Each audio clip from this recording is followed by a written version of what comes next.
2024년 구주 탄생을 축하하고 기념하는 성탄절 날입니다. 여러분, 예수 그리스도가 이 세상에 탄생하신 사건은 모든 인류의 역사 가운데 가장 큰 사건입니다.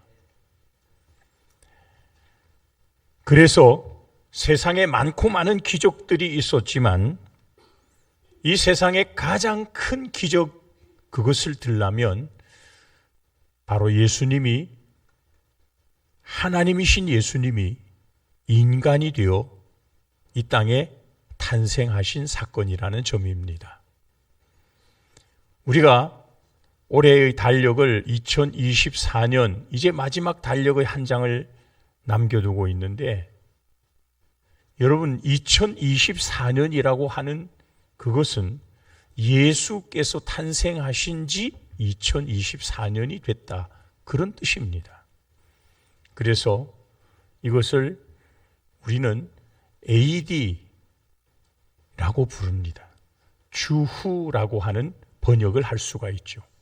우리나라 사람들은 잘 몰라서 서양 기원이다 해서 서기 이렇게 부르는데, 실제는 아노 도미니라고 하는 그 말에서 구세주이신 구주께서 탄생하신 이후 올해가 2024년이 되었다, 그 말입니다.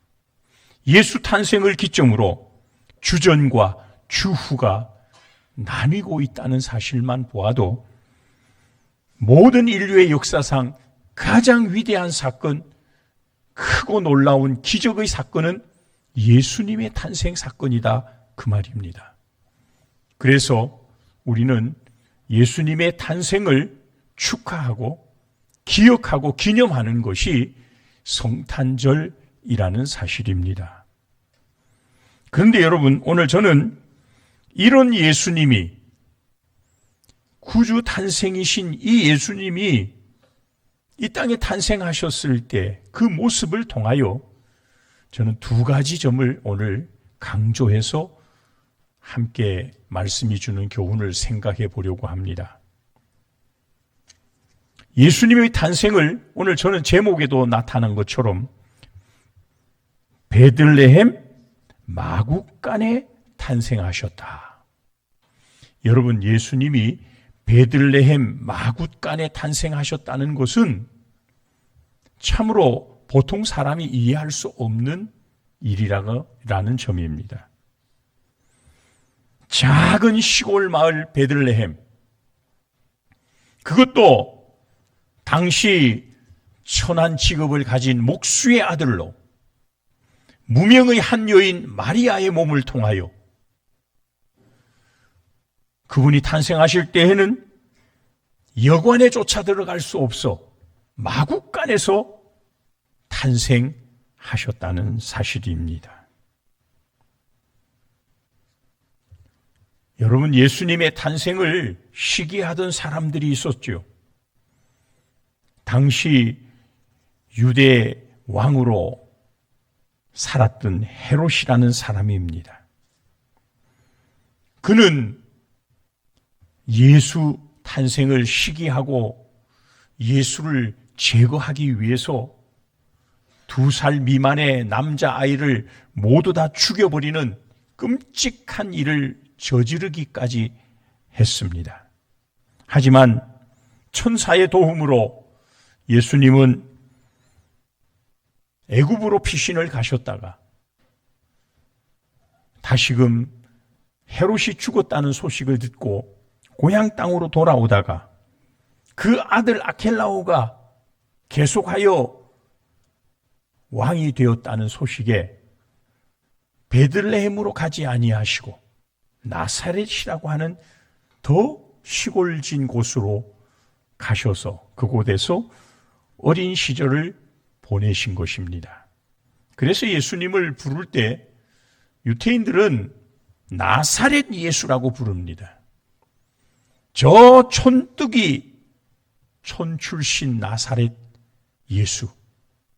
여러분, 예수님의 삶을 이렇게 나타내는 예수님의 이력을 보면 예수님은 참으로 보통 사람들이 이해하지 못할 그런 모습으로 이 땅에 탄생하신 것을 성경은 증거해 주고 있습니다. 지금 우리 사회에서는요, 금수저를 물고 태어나면 모든 사람이 살아가기가 평탄하고 출세도 잘하고 그런 시대가 되었죠. 은수저냐 쇠수저냐, 예수님은 어쩌면 흙수저에 불과하지 않을까. 참으로 천한 모습, 볼품없는 모습으로 그 거룩하신 하나님의 아들이 이 땅에 그렇게 탄생하셨다는 것입니다. 그것을 대표하는 말이 베들레헴 마굿간에 탄생하셨다라는 말로 저는 대변해서 오늘 제목을 삼아 말씀을 나누려고 하는 것입니다. 여러분, 예수님이 베들레헴에서 왜 탄생하셨을까? 높은 왕궁, 고급진 저택도 많이 있었던 시대였지만 예수님은 작은 시골 동네 베들레헴에서 탄생하셨습니다. 여러분, 예수님이 베들레헴에 탄생하신 것은요, 우연히 그렇게 탄생한 것이 아니라는 점을 아셔야 합니다. 예수님의 베들레헴 탄생은 구약의 많은 선지자들이 예언해 놓았던 그 예언을 성취하는 탄생이셨음을 보여주는 것입니다. 미가 선지자는 미가 5장 2절에 이렇게 예언하였습니다. 베들레헴 에브라다야, 너는 유다 족속 중에 작을지라도 이스라엘을 다스릴 자가 네게서 네게로 나올 것이라. 그의 근본은 상고의 영원에 있느니라. 여러분, 미가 선지자는 예수님이 베들레헴에 탄생하실 것을 알고 예언을 했다는 것입니다. 마태복음 2장 23절에 보면 나사렛이란 동네에 가서 사시니 이는 선지자로 하신 말씀에 나사렛 사람이라 칭하리라 하심을 이루려 함이로라. 예수님이 나사렛 사람으로 불려질 것을 마태는 증거하면서 이것조차도 이미 선지자에 의해서 예언되었던 그 예언을 성취한 일이다 라고 말하고 있다는 사실입니다. 예수님이 베들레헴 마굿간에 태어나신 것은 이미 구약의 많은 선지자들을 통하여 예언하신 그 예언을 그대로 성취하신 일이다, 그 말입니다. 그것이 왜 중요합니까?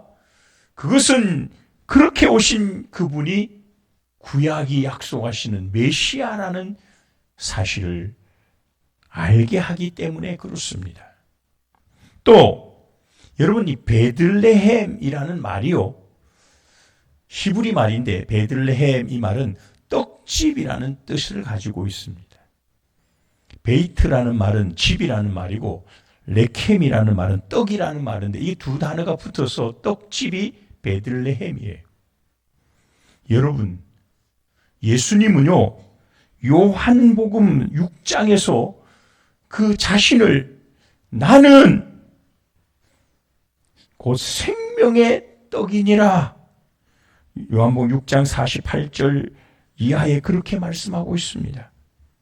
너희 조상들은 광야에서 만나를 먹었어도 죽었거니와 이는 하늘로서 내려온 떡이니 사람으로 하여금 먹고 죽지 아니하게 하는 것이라. 요한복음 6장 51절에 보면 나는 하늘에서 내려온 살아있는 떡이니 사람이 떡을 먹으면 영생하리라. 예수님은요, 떡으로 오셨어요. 생명의 떡이라고 말씀하셨어요. 그래서 예수님은 떡집에 태어나신 거예요. 사랑하는 여러분, 예수님이 베들레헴에서 탄생하게 되는 것은 그런 점에서 매우 중요한 교훈을 우리에게 주고 있음을 여러분 기억할 수 있기를 주님의 이름으로 축복합니다.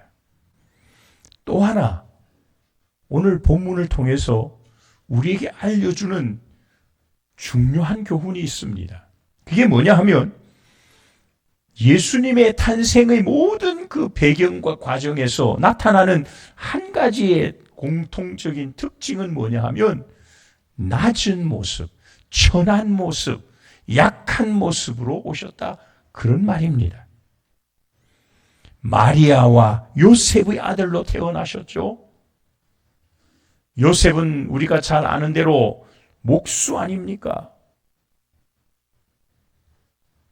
예수님 당시의 목수는 사회에서 가장 천한 직업이었습니다. 그러니 요셉의 아들이다라는 말은 저 천한 직업을 가진 목수 아들, 그런 말이죠. 베들레헴도 유대 땅 중에 가장 작은 마을, 아주 시골진 곳, 그런 의미가 있고, 특히 여러분 마국간에 탄생하셨다는 사실은 여관에 들어갈 자리도 없어 마국간으로 밀려나고, 마국간에서 말들의 울음소리가 있고 말들의 그 똥의 냄새들이 진동하는, 아마 위생적으로는 결코 출산하기에 좋은 장소가 아니었을 것이 틀림없습니다. 그럼에도 예수님은 마국간에서 태어나셨습니다. 강보에 쌓여 구유에 누이셨습니다. 이 말은 예수님은 아주 가난하고 약한 가정에서 태어났다는 것을 보여주는 말씀인 것입니다. 이사야 선지자는 일찍이 이사야 9장 6절 7절 말씀에서 예수님이 태어날 것을 예언하는데 이렇게 말씀하고 있습니다. 여러분 같이 한번 읽어볼 수 있으면 좋겠습니다. 이사야 9장 6절과 7절을 같이 읽습니다. 시작. 이는 한 아기가 우리에게 낳고 한 아들을 우리에게 주신 바 되었는데 그의 어깨에는 정사를 메었고 그의 이름은 기묘자라 모사라 전능하신 하나님이라 영존하시는 아버지라 평강의 왕이라 할 것임이라. 그 정사와 평강의 더함이 무궁하며 또 다윗의 왕자와 그의 나라에 군림하여 그 나라를 굳게 세우고 지금 이후로 영원히 정의와 공의로 그것을 보존하실 것이라. 만군의 여호와의 열심히 이를 이루시리라. 여러분, 예수님은요 만왕의 왕이래요. 영존하시는 하나님이시래요. 모든 권세, 정사, 평강, 그 모든 것들 왕자를 가지신 분이시래요. 근데 그분이 태어날 때는 아주 어린, 핏덩이 어린 아기의 모습으로 이 땅에 탄생하셨다는 사실이에요. 이사야는 계속해서 이사야 성경을 읽어보면요, 그렇게 이 땅에 오시는 메시아는 고난받는 종으로 오신다고 했어요. 아무도 흠모하지 못할 만큼 아주 연약한 순처럼 이 땅에 오신다고 했어요. 그분이 오셔서 온갖 고초, 고난, 핍박을 받으신다고 이사야 선지자는 예수님이 탄생하시기 전 700년 전에 그 일을 예언하였다는 사실입니다. 사랑하는 여러분, 예수님이 태어나서 강보에 쌓여 구유에 누였다 그랬죠. 여기 강고라는 말은요, 원문에 보면 헬라 말로는 스파르가노라는 단어가 있는데요. 그 단어는 요즘 말로 말하는 포대기예요, 포대기. 그냥 갓 태어난 그 아이를 그냥 고급진 천이 아니고 좀 거칠거칠한 포대기 같은 곳에 둘둘 싸서 말들이 먹이통으로 쓰던 그 구유에 누일 수밖에 없었다는 거예요. 요람에 누이지 못하고 말먹이통 구유에 누이셨다는 거예요. 그만큼 마국간에서 가장 그래도 위생적으로 오염되지 않을 수 있는 자리가 그곳이었기에 그곳에 둔 거예요. 여러분, 지금 제가 여러분들에게 말씀하고 있는 예수님의 모습을 보시면 어떤 생각이 듭니까? 예수님은 정말 비천하시구나. 참 보잘것없구나. 너무나 약한 모습이로구나. 그런 생각이 들지 않습니까? 왜 예수님이 그렇게 오셨을까요? 그것은 예수님이 낮은 자를 위하여 겸손한 모습으로 이 땅에 오시기 위해서 그렇게 한 것입니다. 고린도후서 8장 9절에 이렇게 말씀하고 있습니다. 우리 주 예수 그리스도의 은혜를 너희가 알거니와 부요하신 이로써 너희를 위하여 가난하게 되심은 그의 가난함으로 말미암아 너희를 부요하게 하려 하심이라. 여러분, 예수님이 마리아와 요셉의 아들로 마국간에 탄생하시고 촌뜨기가 되시고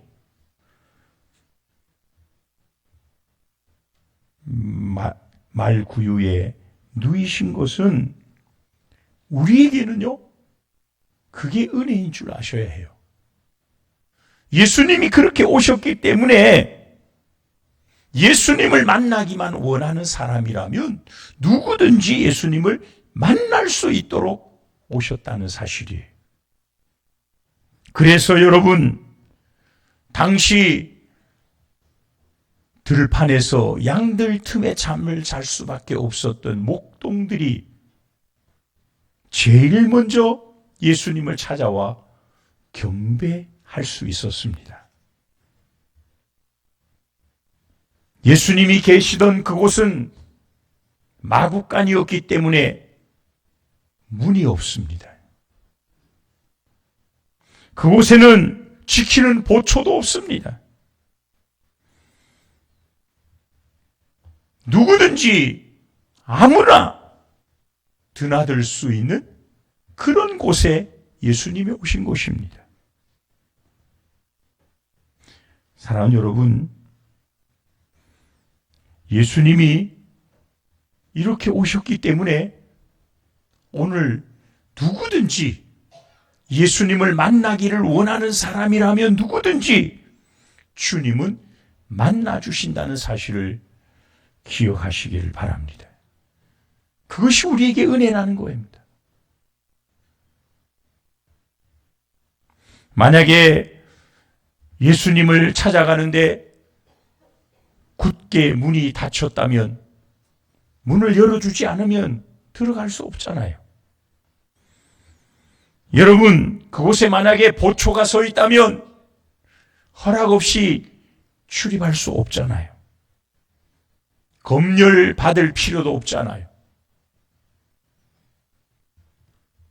문도 없고 막아서는 보초도 없기 때문에 가난하고 보잘것없고 사회적으로 무시당하던 목동들도 그 거룩하신 주님을 만나 경배할 수 있었던 것입니다. 제가 오늘 두 번째로 전하고 싶은 말씀은 여기에 있습니다. 예수님께서는 이 땅에 가장 겸손한 모습으로 오셨다는 점입니다. 앞에서 말씀드린 건 구약에 예언한 선지자들의 예언을 성취하기 위하여 베들레헴에 오셨다는 말씀과 예수님의 이런 약하고 천한 모습은 예수님의 겸손한 모습을 우리에게 보여주신 것이다, 그 말입니다. 사랑하는 여러분, 오늘 이런 예수님을 믿고 예수님을 따른다고 하는 사람들이 성도들이지 않습니까? 신앙생활을 하고 있는 많은 성도들, 저와 여러분 모두가 주님의 이 겸손한 모습을 본받아야 함에도 불구하고 우리는 그러지 못한다는 것입니다. 자꾸만 우리는 교만한 태도를 버리지 못하고 살고 있다는 점입니다. 성경은 우리에게 겸손할 것을 요구하고 있습니다. 욥기 22장 29절에 보면 사람들이 너를 낮추거든 너는 교만해노라 말하라. 하나님은 겸손한 자를 구원하시리라. 시편 10편 17절에는 여호와여 주는 겸손한 자의 소원을 들으셨사오니 시편 22편 26절에도 겸손한 자는 먹고 배부를 것이요 여호와를 찾는 자는 그를 찬송할 것이라. 시편 147편 6절에도 여호와께서 겸손한 자들은 붙드시고 악인들은 땅에 엎드러뜨리시는도다. 시편 149편이나 잠언 3장 34절 등에도 계속하여 겸손할 것을 우리에게 말씀하십니다. 신약 성경에도 그렇습니다. 마태복음 11장 29절 우리가 잘 아는 말씀이죠. 나는 마음이 온유하고 겸손하니 나의 멍에를 메고 내게 배우라. 예수님은 온유하고 겸손하신 분이라고 말씀하고 있잖아요.